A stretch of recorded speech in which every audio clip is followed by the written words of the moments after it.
Here's how we dug a watering hole on our hunting property for under $25 and how you can do the same with around an hour of work. If you were like us and don't have any water sources or streams on your hunting property, it may be a good idea to invest into a watering hole like this, as it can attract more wildlife to the area.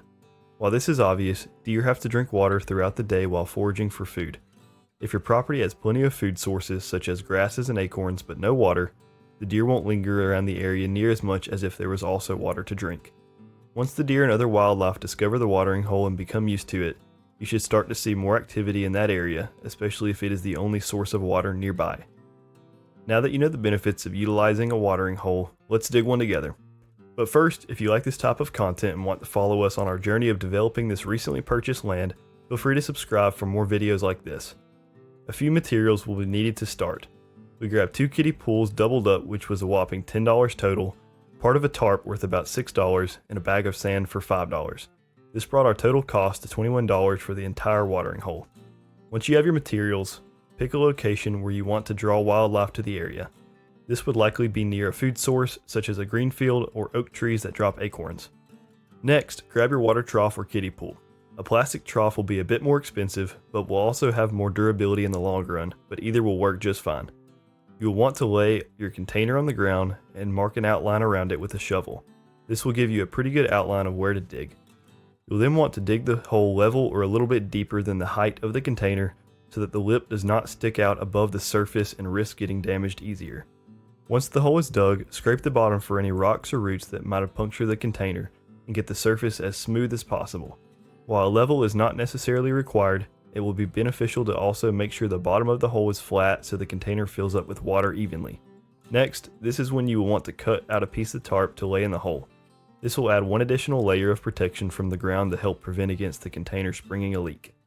Once in the ground, you will want to lightly walk over the container to ensure that it is sitting flush in the ground. If there is any issue, remove the container and correct with the shovel before moving on. Once the container is laying flat, there should be gaps of dirt around the edges that will need to be filled in. Make sure to pack the dirt in well so that your container is firmly in place.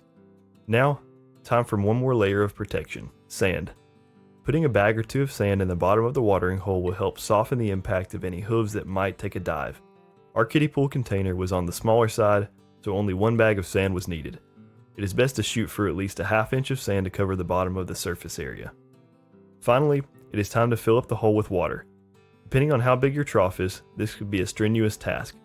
If you have some sort of water tank that could be hauled out on an ATV or truck, this is the ideal solution. If that is not a luxury you are provided, you may want to grab an extra ribeye at the store for that buddy of yours. We opted for the manual labor route and carried a large tote full of water a few hundred yards from the truck to the hole. To no surprise, this was still not enough water to fill the hole to the top. Luckily or unluckily, we had been digging this hole in the rain for the past hour, so there was enough water accumulated in a low spot of the land nearby to transport to the watering hole. While this muddy water didn't look the prettiest for the finished product, it got the job done just fine. One last finishing touch you will want to put in your watering hole is a decent sized stick. Eventually, mice and other rodents will discover this water source as well and will inevitably fall in.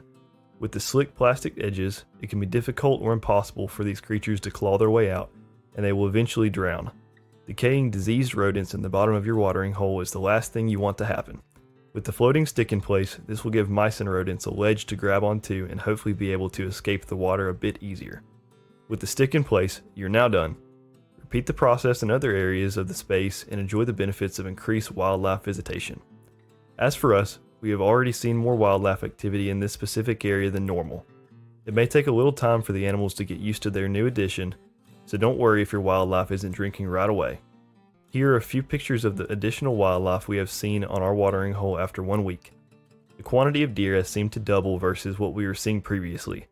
We also spotted our very first photo of a bobcat, which was awesome to see, along with some rabbits and the return of Bubba the raccoon.